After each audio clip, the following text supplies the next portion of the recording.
නංගි තනියම කොහේ යනවද ළමයෙකුත් මේ අත දරා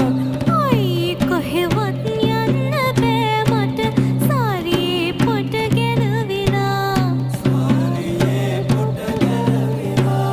ළමයා ගන්නද පොට හදන්නද හිටන් මම වලේ අදිනවා ඕන රෙද්දක් ළමයා ගන්නවා සාරේ අන්දල නැති නිසා